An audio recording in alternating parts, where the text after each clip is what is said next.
جبکہ شہادت امام حسین کا معاملہ ہے یا قاتلین حسین کا معاملہ ہے اور اس مسئلے کی بات ہو تو یہ کہنا کہ بھائی کسی نفس انسانی کے قتل سے کوئی بندہ کافر تو نہیں ہو جاتا، بات تو صحیح ہے کہ کسی انسان مسلمان کا قتل وہ باعث کفر نہیں ہے، حرام فعل ضرور ہے لیکن باعث کفر نہیں ہے۔ حرام تو ہے کہ کسی انسانی جان کا قتل کرنا یا مسلمان کا قتل کرنا کیا ہے؟ حرام فعل۔ کیا ہے؟ حرام فعل ہے، لیکن اس سے کہنا کہ بھائی اس سے کوئی بندہ کافر نہیں ہو جاتا، تو یہ آج کل مسئلے چل رہے ہیں، تو ہمیں چاہیے کہ ان کا تدارک پیش کریں، ٹھیک ہے نا، اور اس کا جواب پیش کریں کہ بھائی کہنا کہ قتل امام حسین یہ باعث کفر نہیں، حرام فعل ہے، باعث کفر نہیں ہے لیکن حرام فعل ضرور ہے۔ تو اس کی آگے جو دلیل ہے کہ بھائی یہ کفر کیوں نہیں ہے، ہم اس کا جواب دیں گے نا کہ یہ کفر کیوں نہیں ہے، کہ آپ محض کہہ دیں کہ یہ حرام فعل ہے اور یہ کفر نہیں ہے، تو اس کا جواب اللہ تبارک و تعالیٰ کی کتاب قرآن مجید فرقان حمید سے ہی ہے۔ اب میں آپ کے سامنے سورہ احزاب کی آیت نمبر 53 میں جو اللہ تبارک و تعالیٰ نے فرمایا وہ آپ کے سامنے بیان کروں گا۔ اللہ نے فرمایا ہے کہ یا ایھا الذین آمنوا لا تدخلوا بیوت النبی الا ان یؤذن لکم الی طعام۔ اللہ فرماتا ہے کہ اے ایمان والو، نبی مکرم صلی اللہ علیہ وسلم کے گھروں میں داخل نہ ہوا کرو۔ بس میں یہ جو آیتیں پڑھ رہا ہوں انہیں آپ نے غور سے سننا ہے، جب غور سے سنیں گے تو آپ کو مسئلہ حل ہو جائے گا، آپ کا بات سمجھ آ جائے گی کہ سوائے اس کے کہ تمہیں کھانے کی اجازت دی جائے، الی طعام، سوائے اس کے کہ تمہیں کھانے کی دعوت دی جائے، اس کے علاوہ نبی کریم صلی اللہ علیہ وسلم کے گھر میں داخل نہیں ہونا، گھر میں داخل نہیں ہونا۔ یہ بڑی توجہ طلب بات ہے، اور اگر سمجھا جائے تو یہ آیت ایک بہت ہی عظیم پیغام دے رہی ہے، ایک بڑا عظیم میسج دے رہی ہے۔ اور پھر آگے چلیں، آگے اللہ تبارک و تعالیٰ اسی آیت میں فرماتا ہے فَإِذَا طَعِمْتُمْ فَانْتَشِرُوا وَلَا مُسْتَأْنِسِينَ لِحَدِيثٍ إِنَّ ذَلِكُمْ كَانَ يُؤْذِي النَّبِيَّ۔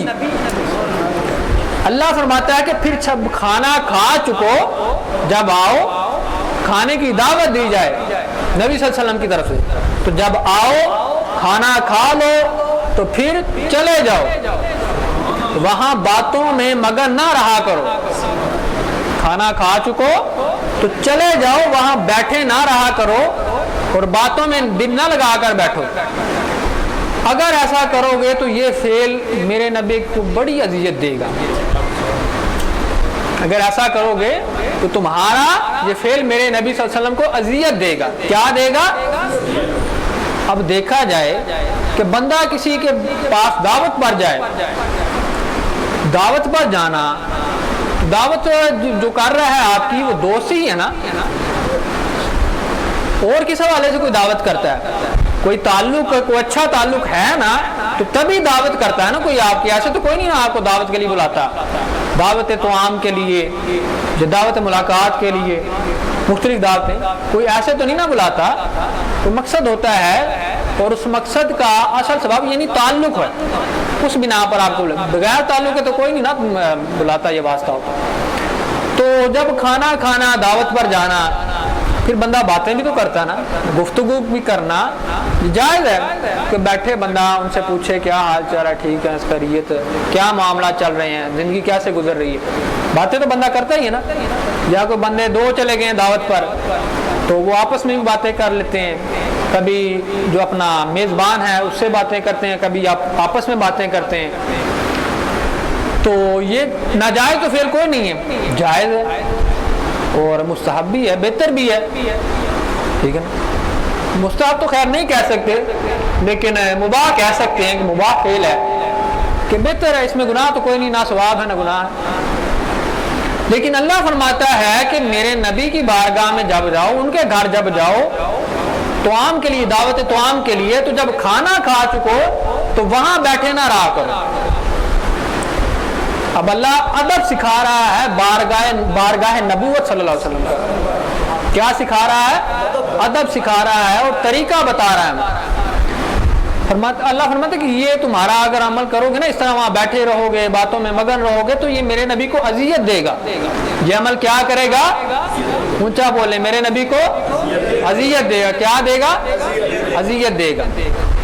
پھر آگے فرمایا فَيَسْتَحْيِي مِنْكُمْ، کہ میرے نبی صلی اللہ علیہ وسلم کو حیا آتی ہے کہ وہ تمہیں جانے کا نہیں کہیں گے۔ میرا نبی بڑا حیا والا ہے، تو وہ آداب والا ہے، اخلاق والا ہے اور اخلاق عظیم والا ہے۔ وہ تمہیں جانے کا نہیں کہے گا، اسے حیا آتی ہے کہ جب کوئی میرے اس کے در پر آ جائے تو اسے بھیجتے ہوئے حیا آتی ہے۔ وہ تو بلانے والا ہے، بھیجنے والا تو نہیں ہے نا۔ میرا نبی تو بلانے والا ہے، اپنی در سے، اپنی بارگاہ سے بھیجنے والا نہیں ہے وہ، تو اسے حیا آتی ہے۔ اللہ آگے فرماتا ہے واللہ لا یستحیی من الحق، اللہ فرماتا ہے لیکن میں خدا واحد ہوں، میں تمہارا رب ہوں، میں سچی بات کرنے میں حیا نہیں کرتا۔ میں کہتا ہوں چلے جاؤ، مجھے حق بات کہنے میں کوئی حیا اور شرم نہیں ہے، میں کہتا ہوں چلے جاؤ۔ لیکن میرا نبی بڑا حیا والا، وہ تمہیں نہیں کہے گا، میں تمہیں کہتا ہوں کہ چلے جاؤ، میں تمہیں کہتا ہوں چلے جاؤ۔ بس میں یہ کہہ رہا ہوں کہ یہ آیت آپ نے توجہ سے سنی، اس کا ترجمہ، تاکہ وہ جو مسئلہ میں نے آپ کے سامنے رکھا کہ بھائی یہ کہنا کہ شہادت امام حسین علیہ السلام محض ایک نفس انسانی کا قتل ہے، کفر نہیں ہے، حرام فعل ہے، تو ہم یہ دیکھیں گے کہ یہ کفر کیوں نہیں ہے، کفر کیوں نہیں ہے۔ پھر آگے چلیں، پھر اللہ فرماتا ہے وَإِذَا سَأَلْتُمُوهُنَّ مَتَاعًا فَاسْأَلُوهُنَّ مِنْ وَرَاءِ حِجَابٍ۔ آگے اللہ فرماتا ہے اور جب تم وہاں بیٹھے ہو تو ازواج مطہرات، میرے نبی کی جو ازواج مطہرات ہیں، جو تمہاری ایمانی مائیں ہیں، جو امہات المؤمنین ہیں، جب ان سے وہاں بیٹھے ہوئے کوئی چیز طلب کرو تو پردے میں رہ کر کرو۔ کہاں؟ پردے میں رہ کر کرو، بلا حجاب نہ کرنا کوئی چیز طلب۔ اگر کوئی معاملہ پیش آئے، کوئی بات کا، کسی چیز کا، تو پردے میں رہ کر اپناؤ عمل، بغیر پردے کے بلا حجاب یہ عمل نہیں کرنا۔ کون سا عمل؟ کہ نبی کی ازواج مطہرات سے معاملات میں، کوئی چیز لینے میں، کسی بات میں، ٹھیک ہے نا، پردے میں رہنا، بے پردگی اونچا والے بے پردگی نہیں کرنی۔ پھر فرمایا اللہ نے ذالکم اطہر لقلوبکم وقلوبہن، اللہ فرماتا ہے کہ یہ ادب تمہارے دلوں کے لیے اور ان کے دلوں کے لیے بڑی طہارت والا عمل ہے اور طہارت کا باعث ہے، ٹھیک ہے نا۔ اپنے آپ کو ناپاک نہ کرنا، اپنے دلوں کو، اپنے دلوں کو پاک رکھنا۔ اگر تم نے بلا حجاب یا بلا اجازت میرے نبی کے ازواج مطہرات سے کوئی چیز مانگ لی تو تم سمجھنا کہ تمہارے دل پلید ہو گئے۔ اور پھر کیا بات، اس کا مطلب تو یہ ہے نا کہ اگر تم حجاب کے اندر مانگو گے تو یہ باعث طہارت ہے عمل، یہ کیا ہے؟ یہ عمل باعث کیا ہے؟ طہارت ہے، پاکیزگی والا ہے۔ لیکن اگر تم اس طرح کرو گے کہ بلا حجاب مانگو گے، پردے کے بغیر ان سے فیس ٹو فیس کوئی چیز مانگو گے، تو وہ بے ادبی ہے اور ناپاکی والا عمل ہے، تمہارے دل ناپاک ہو جائیں گے۔ کیا ہو جائیں گے؟ کیا ہو جائیں گے؟ تو دلوں کو پاک رکھنا، ناپاک نہ کرنا۔ پھر آگے اللہ فرماتا ہے وَمَا كَانَ لِكُمْ أَن تُؤْذُوا رَسُولَ اللَّهِ، اللہ کیا فرماتا ہے؟ وَمَا كَانَ لَكُمْ أَن تُؤْذُوا رَسُولَ اللَّهِ، کہ تمہارے لیے یہ جائز نہیں ہے، تمہارے لیے کیا جائز نہیں ہے؟ تمہارے لیے جائز نہیں ہے، عرض کی باری طرح کیا جائز نہیں ہے؟ اللہ فرماتا ہے ان تؤذوا رسول اللہ، تمہارے لیے یہ جائز نہیں ہے کہ تم میرے نبی کو اذیت دو. تمہارے لیے یہ عمل جائز نہیں ہے, یہ عمل ناجائز ہے کہ تم میرے نبی کو اذیت دو. ٹھیک ہے نا. اب یعنی اذیت کیا ہے کہ تمہارا بلا حجاب کوئی چیز مانگنا, یہ کیا کرتا ہے, میرے نبی کو اذیت دیتا ہے, اور یہ جائز نہیں ہے اور حلال نہیں ہے کہ تم میرے نبی کو اذیت دو. برائے مہربانی بیٹھ جائیں, گفتگو سنیں, بیان سنیں, پھر بیٹھ جائیں, اپنی اپنی جگہ پر بیٹھے رہیں. بیٹھ جاؤ یار, بیٹھ جاؤ, توجہ سے بات سنیں, اس طرح اٹھے نا, برائے مہربانی بعد میں ملے, پہلے توجہ سے بات سنیں. تو تمہارا پردے کے بغیر کوئی چیز مانگنا یہ میرے نبی کو اذیت دیتا ہے, یہ جائز نہیں ہے. پھر آگے اللہ فرماتا ہے وَلَا تَنْكِحُوا أَزْوَاجَهُ مِن بَعْدِهِ أَبَدًا إِنَّ ذَلِكُمْ كَانَ عِندَ اللَّهِ عَظِيمًا. اللہ فرماتا ہے کہ جب میرے رسول صلی اللہ علیہ وسلم کا وصال ہو جائے تو ان کی ظاہری حیات کے بعد تمہارے لیے یہ جائز نہیں ہے کہ کسی ان کی زوجہ محترمہ سے, زوجہ مطہرہ سے نکاح کرو, شادی کرو. وہ تمہاری ایمانی مائیں ہیں, تمہارے لیے جائز نہیں ہے, وہ تمہاری صرف مائیں ہیں. یہ تمہارے لیے اجازت والا عمل نہیں ہے, نہ میں اس کی اجازت دوں گا کہ تم میرے نبی کے بعد ان کے زوجہ مطہرہ سے نکاح کرو. یہ حرام ہے. یہ کیا ہے؟ حرام ہے. پھر آگے اللہ فرماتا ہے اِنَّ ذَلِكُمْ كَانَ عِندَ اللَّهِ عَظِيمًا. اللہ فرماتا ہے کہ یہ جو فعل ہے یہ اللہ کے نزدیک بہت بڑا فعل ہے. عند اللہ عظیمہ, اللہ کے نزدیک یہ بہت بڑا گناہ ہے اگر تم ایسا کرو گے. اگر تم کیا کرو گے؟ ایسا کرو گے. جو میں نے جو سارا ٹاپک جو آج میں اللہ نے کنسپٹ بنایا, اگر تم ایسا کرو گے تو یہ اللہ کے نزدیک بہت بڑا گناہ ہے, کہ اس کے پیچھے اور کوئی گناہ نہیں. اب اس آیت کریمہ کا جو تفصیلی تجزیہ بیان کیا ہے میں نے, اس سے یہ تصور قائم کرنا چاہتا ہوں کہ رسول اللہ صلی اللہ علیہ وسلم کو اذیت کس کس فعل سے ہے, اذیت کس کس فعل سے ہے. کہ اللہ نے جو قرآن میں فرمایا کہ میرے نبی کو اذیت نہ دو, میرے نبی کو اذیت نہ دو, تو جس نے اذیت دی تو اس نے کیا کیا؟ کفر کیا. اس نے کیا کیا؟ کفر کیا. کیا کیا؟ کفر کیا. اب اللہ تبارک و تعالیٰ نے ایک کنسپٹ قائم کر دیا نبی صلی اللہ علیہ وسلم کو اذیت کے معاملے میں, آپ کی اذیت کے معاملے میں, آپ کے ادب کے معاملے میں, آپ کی اہل بیت کے معاملے میں.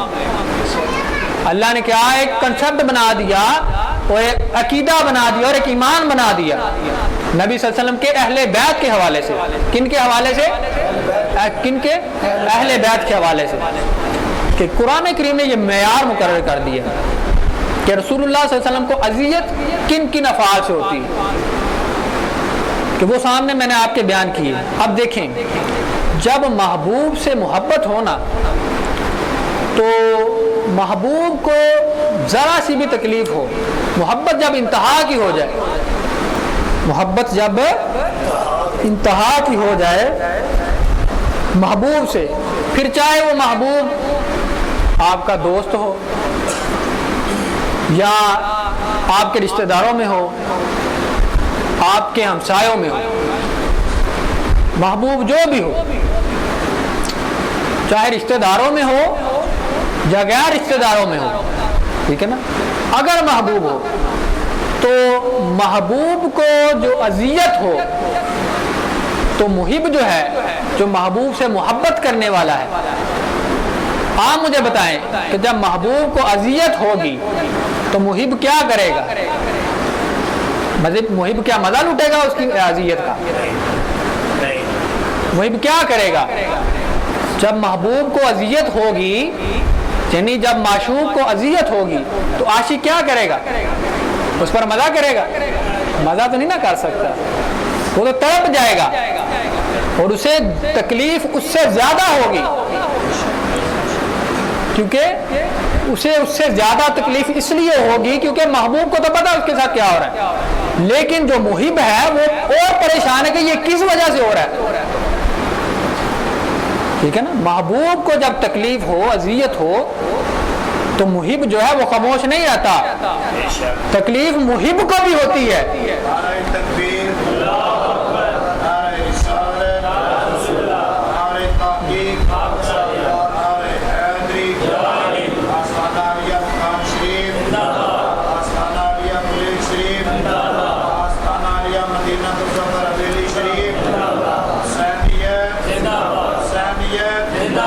گلاس دو. تو محبوب کو اذیت جو بھی ہو تو محب بھی اس کو محسوس کرتا ہے.